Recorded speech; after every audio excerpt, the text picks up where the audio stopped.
4 line गाने की भूमिका है साथियों। लिखे हैं कवि जी क्या? धन के आगोश में है धर्म रो रहा, खो रहा आज मान है अपनी मानवता, स्वार्थ का भूत सर पे अब चढ़ ही गया, अरे हुई आज हावी यहाँ है दानवता। डोली के साथ ही होली जल जाती है, तो डोली के साथ होली ही जल जाती है।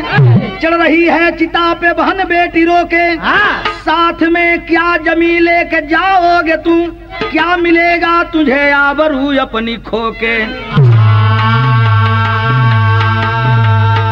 देखे गजल का नमूना बा जो हमारे मास्टर बजावत हवन।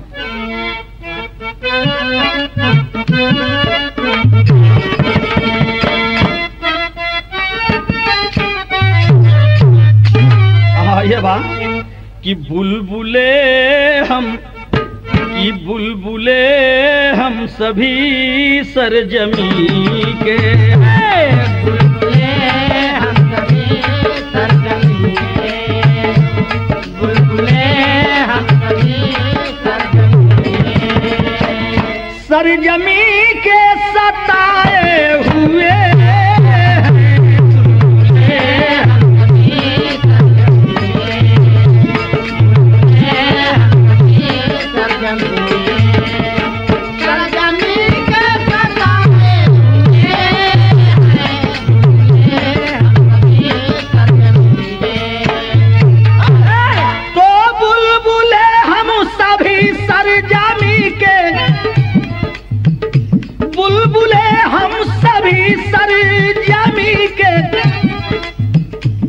सरजमी के सताए हुए हैं।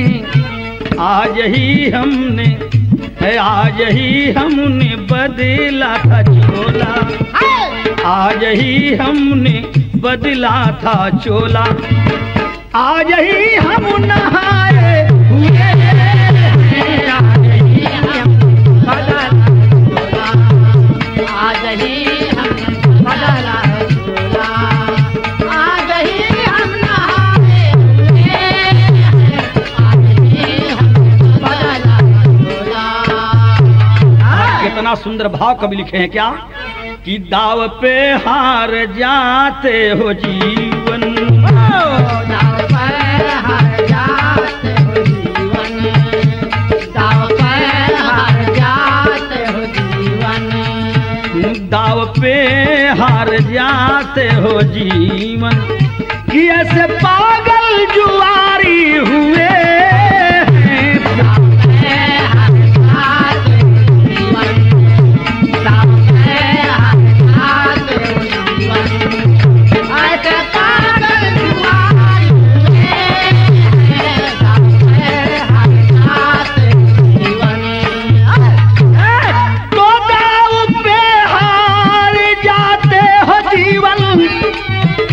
ऐसे पागल जुआरी हुए हैं।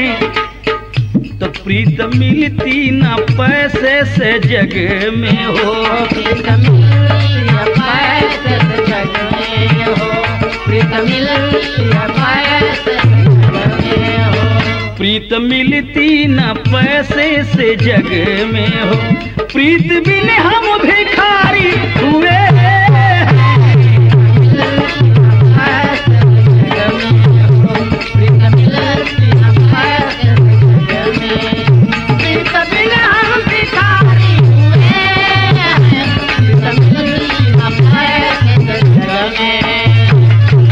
अब यहाँ से कहानी की शुरुआत कवि दहले उनका कि जलता वतन है आज ये पैसे की आग में, अरे जलता वतन है आज ये पैसे की आग में, लिखे हो क्या तू ईश्वर वतन के भाग में।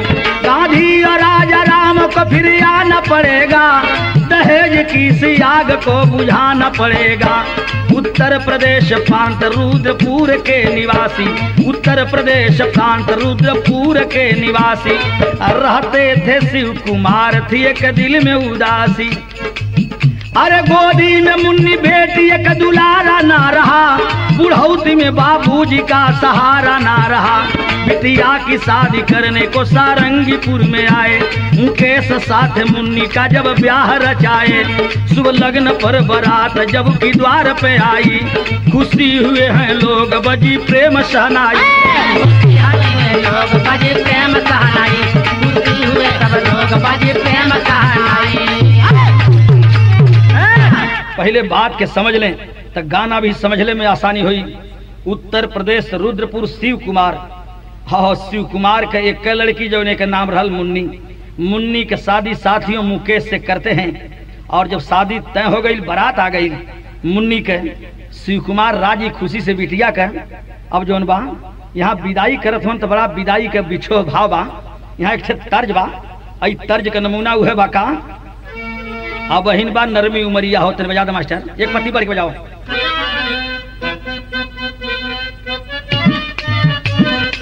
यह बा कि अब ही बा नरमी उमरिया। आय हाय करे खातिर बा ई गीता त्यागी बल्हावत है वाह। इनहु कुमरिया बहन कांच है गीता त्यागी के, यही लिए कहत है तनी हमार उमरिया ढेर बा, तो यही लिए नरमी उमरिया इनका कांची उमरिया है गीता का। तो यही लिए बचा खोजा के तनी कमवा हम गनवा में करत ही कैसे कि अरे अब ही बा नरमी उमरिया हो, अब ही बा नरमी उमरिया हो, अब उमरिया हो क्रिया ले लपाल।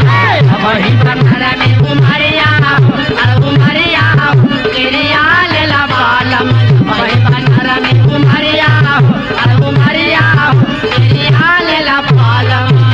अरे जनी खींचा हमारी अचरिया हो, जनी खींचा हमारी अचरिया हो, अब अचरिया हो क्रिया ले लपाल। हमारी अचरिया हो, अचरिया हो क्रिया ले लपाल।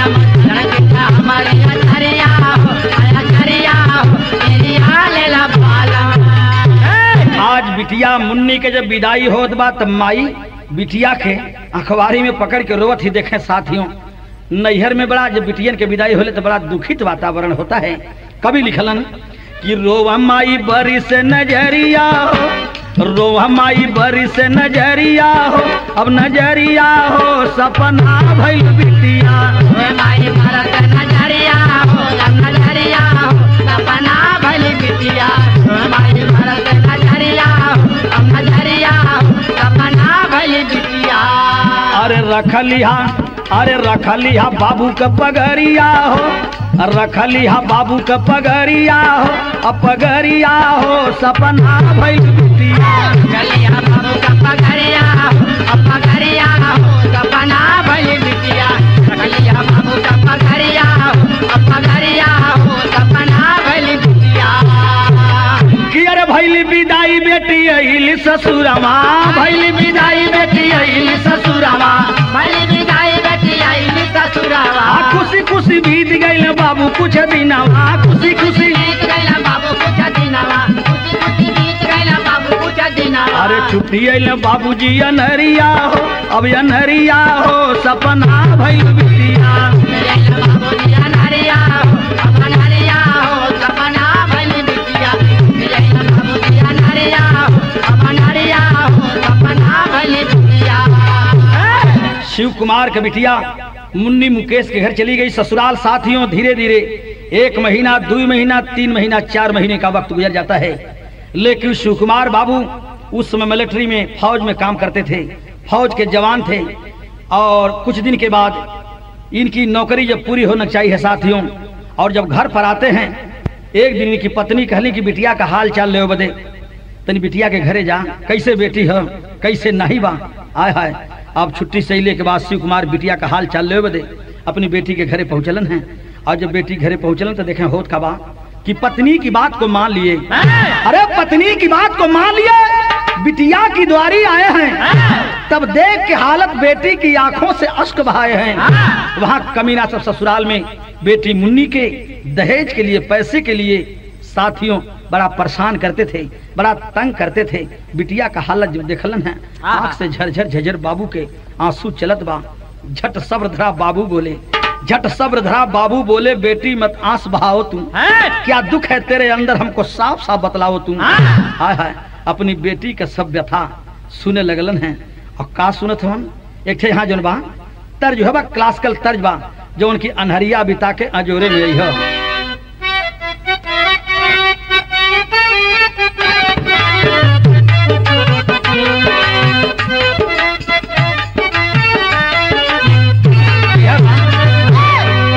कि अरे अनहरिया बिता के है ना, कि अरे अनहरिया बिता के अरे अजोरे में यही है, अनहरिया बिता के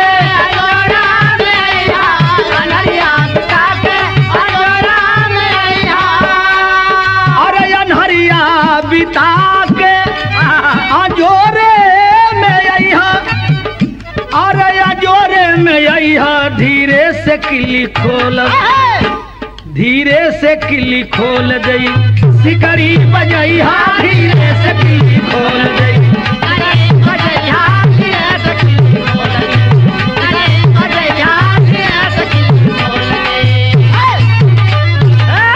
ससुराल वाले आज बाबूजी के लड़की के सामने ही एक बात कहा था, कहा कि अरे दूसरे बेरी जब की दुआरी पे आई है,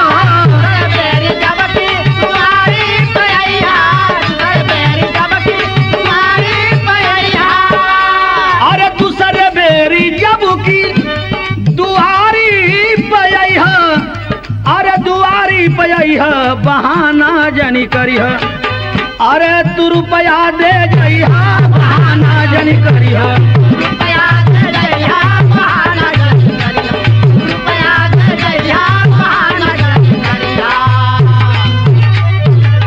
त दुख मान बाबू अइला अपनी भवनवा, दुख मान बाबू अइला अपनी भवनवा, दुख मान बाबू अइला अपनी भवनवा। अरे नारी से कहला सब बेटी का कहनावा,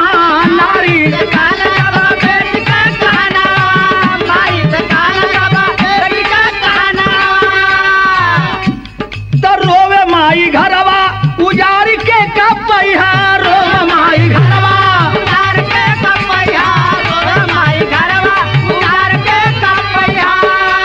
अरे रोवे माई घरवा अब उजारी के कपैया, बहाना जनी करिहा, तो रुपया दे जइहा, बहाना जनी करिहा, रुपया दे जइहा, बहाना जनी करिहा, रुपया दे जइहा, बहाना जनी करिहा। साथियों आइलन है बाबूजी अपने घरे अपने पत्नी से बतौले कि बिटिया बड़ी दुख में बा, ओकर व्यथा देखल ना जात बा। ससुराल वाले के बड़ा तंग करत हवन। हमसे वादा कैलन सब कि दूसरे बार जब यहाँ तो अपने सर्विस का सब रुपया हम उनके लिया करके दे दीजिएगा, वरना ऐसे लड़की ना रही हमारे यहाँ। आहा बाबू जब ये बात सुनलन है तो आइलन घरे बतावत हूँ अपने पत्नी से, लिखलन कवि टेरी में कहा कि अरे विपतिया कैसे सह बिटिया, कि अरे विपतिया कैसे सह बिटिया, अरे बाबू समझावा माई का फाटा छतिया। एक तर्जबा ये तर्जबा हुआ कि ताला खोल दे, मास्टर तुम बजा दे बा, यह बा जो हमारे मास्टर बजा देलन। तो ये तर्जबा हम फिट कैले हैं गीता त्यागी पर, ये लिए कि इनके मकान में गीता त्यागी के ढेर दरवाजा बा। गीता त्यागी के कुल दरवाजा में अलग अलग ताला लगल है, तो वो कुल ताला एक चाबी से खुलेला, और वो चाबी हमारे पास है। कहो मुलचल मास्टर, तो वो चाबी बा कैसे यह कहले बाटी का।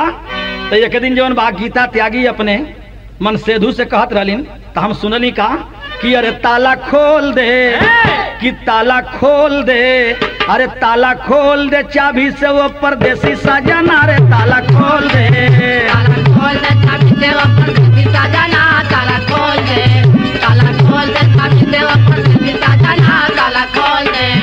गीता त्यागी अरे बंसी प्यार की बजा दे वो परदेसी सजना, रे ताला खोल दे, ताला खोल दे चाबी से वो परदेसी सजना, रे ताला खोल दे, ताला खोल दे चाबी से वो परदेसी सजना, ताला खोल दे, ताला खोल दे चाबी से वो परदेसी सजना, ताला खोल दे।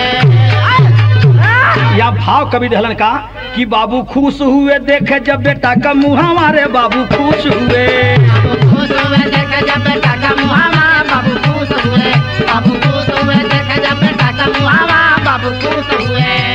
ई भाव बड़ा सुंदर कवि रहले बाटन क्या वाह वाह।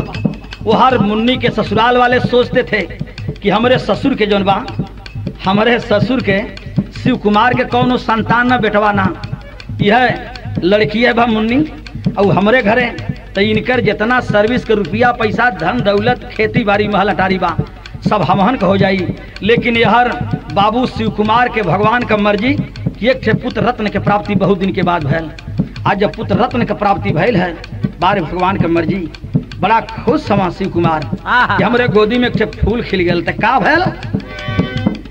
हाँ धन्य प्रभु तू किसी को भी धन्य प्रभु तू किसी को भी दिलाना सुखावा धन्य प्रभु तू किसी को भी दिला दे सुखावा रे बाबू खुश हुए देखे जब बेटा का मुहावा रे बाबू खुश हुए बाबू खुश हुए देख जब बेटा का मुहावा बाबू खुश हुए बाबू खुश हुए देख जब बेटा का मुहावा बाबू खुश हुए।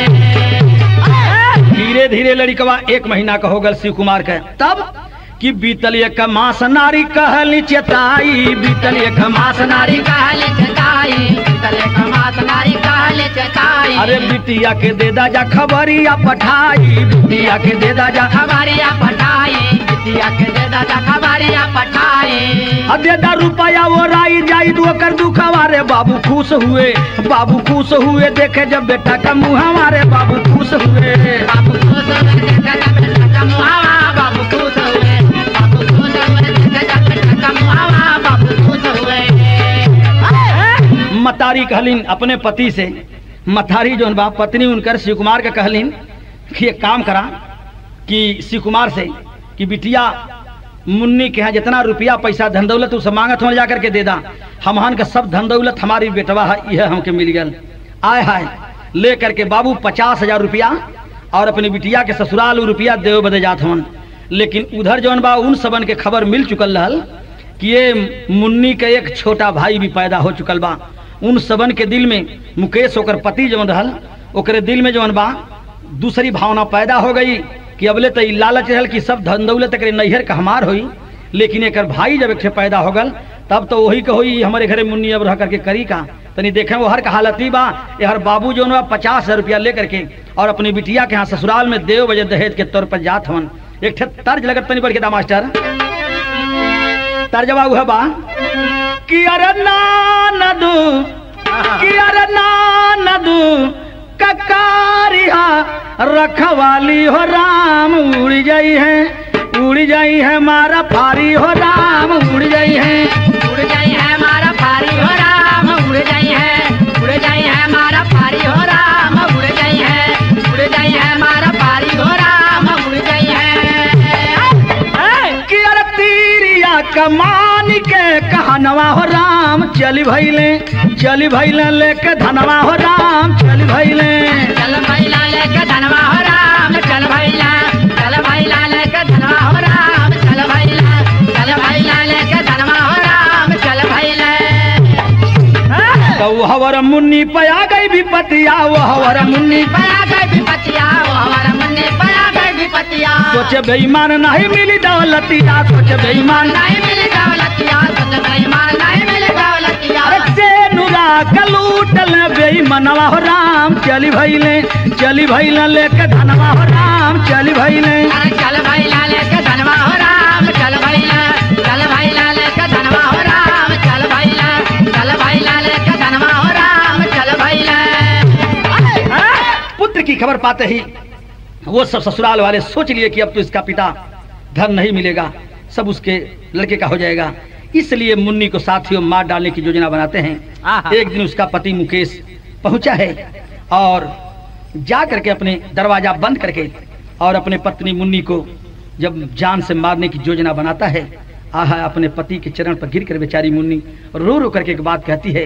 यहाँ करुण रस का भाव का कि अरे स्वामी का प्यारा धाई के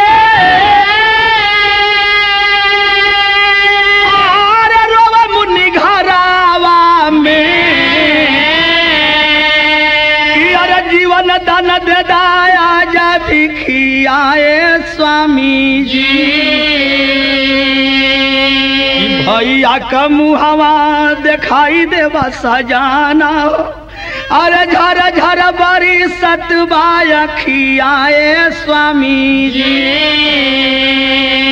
स्वामी हमार जान मार दा, लेकिन हमारे बाबू के हमारे एक भाई जौन बा पैदा बा, तनी भाई के मुंह दिखा देता, कैसे हमार छोटका भैया बा, एक बाद हमार जान मार दा स्वामी, और कोनो ललसा ना बा। लेकिन वह नीच कमीना मुकेश देखें किया क्या आज कि प्रीतिया से बढ़ा नहीं धन का कीमतिया हो, अरे तू ही मोरे जीवन का संगतिया स्वामी जी। रो रो करके वो अबला इतना तक कहती है, लेकिन वह नीच उस अपने घर में ही किया क्या साथियों कि गर्दन दबाई दिहलस, जिंदगी मिटाई दिहलस, कि अरे लुटी लिहलस बाबूजी का थतियाए स्वामी।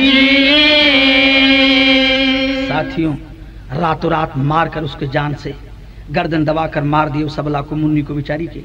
अब पूरे परिवार के मिलकर सब लाश को रातों रात गांव के बगल में नदी थी, उसी नदी में लाश को बहवा दिए साथियों। और जब लाश बहवा दिए तब कभी हाँ भाव दिलन, धीरे धीरे सवेरा भैल हो। और जब दूसरे दिन बाबू अपनी बिटिया का हाल चाल ले बदे 50,000 रुपया ले करके ससुराल में देव बदे जब पहुंचलन है बाबू, वो समय का हाल बाका, अरे सपना भैलू रोवा बाबू सानी बिटिया रानी हो, आ छोरी के भगलू जहिया मिलन निशानी बिटिया रानी हो। छोड़ के भगलू जहिया मिलन निशानी बिटिया रानी हो, छोड़ के भगलू जहिया मिलन निशानी बिटिया, छोड़ के भगलू जहिया मिलन निशानी बिटिया रानी, बिटिया रानी, बिटिया रानी हो, छोड़ के भगलू जहिया मिलन निशानी बिटिया रानी हो, छोड़ के भगलू जहिया मिलन निशानी बिटिया रानी हो। गाँव वाले बतौले कि तोहरे बिटिया मुन्नी ये दुनिया में ना बा, ओके सब रात का मार करके जान से लाश के नदी में बहवा दिले बाटन सब। हाय हाय रोवे लगलन बाबू, त जान की बाजी लगावतन कहा महू लाज बचवली हो, आ घर का दौलत दुनिया में हम अपनी आज गंवली हो, अरे हुआ दमाद अपना ही आज गुमानी बिटिया रानी हो, आज चले न देवो ये कर मनमानी बिटिया रानी हो, चला देवो ये कर मनमानी बिटिया रानी हो, चला देवो ये कर मनमानी, चला देवो ये कर मनमानी बिटिया रानी, बिटिया रानी, बिटिया रानी हो, चला देवो ये कर मनमानी बिटिया रानी हो, चला देवो ये कर मनमानी बिटिया रानी हो। शिव कुमार प्रतिज्ञा कर लिए कि बिटिया के जान सब तो ले लेलन, लेकिन आज एक बदला हम कैसे चुकाई, समाज से लड़ब, इन्हन से लड़ब, समाज के दिखाई का कैलन है। शिव कुमार जी आल्हा का प्रमाण बा, कैसे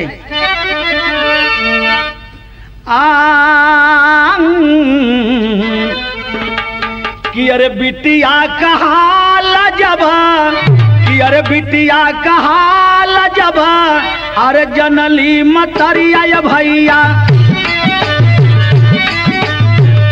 गिरली जमीनिया पर खाई के बचा,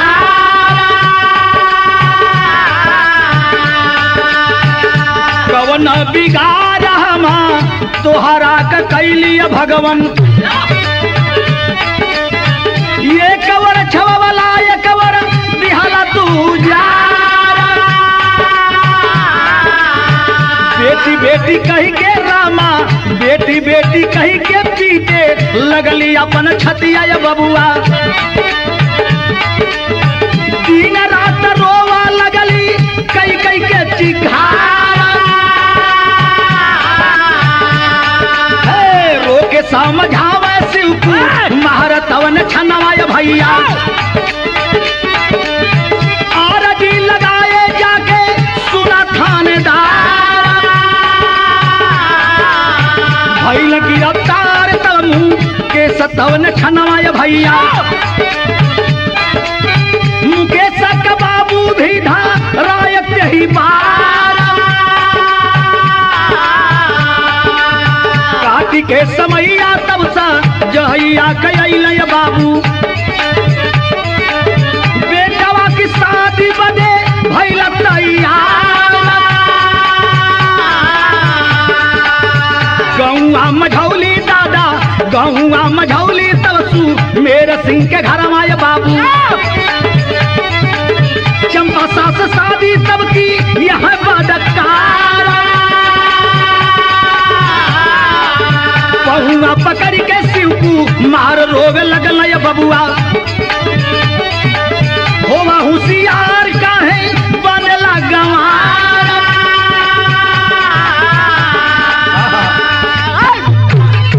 शिव कुमार गए हैं थाने में और जा करके थाने में FIR कैलन अपने बिटिया के प्रति।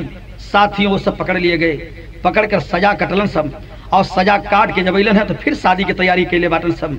मुकेश कहाँ? सुमेर सिंह के घरे, सुमेर सिंह मझौली गांव में।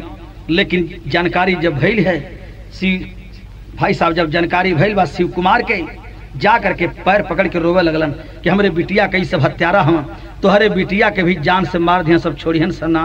लेकिन बाबू कहलक हट जो हट, हमार बिटिया के मार दिहन सब, हम अपनी बिटिया का शादी करब, चंपा का शादी करब। लेकिन जब चंपा के बात के जानकारी भइल है तो अपने बाबू का पैर पकड़ के कहला कि बाबू कि अरे चंपा बेटी कहा बाबू मान जा बचनिया, कि अरे भेजा जा न पापी घरे डोलिया हमार। अरे मान नहीं बात चंपा रोवतवन छनवा, अरे यार थी उठावे बद हो जा तैयार।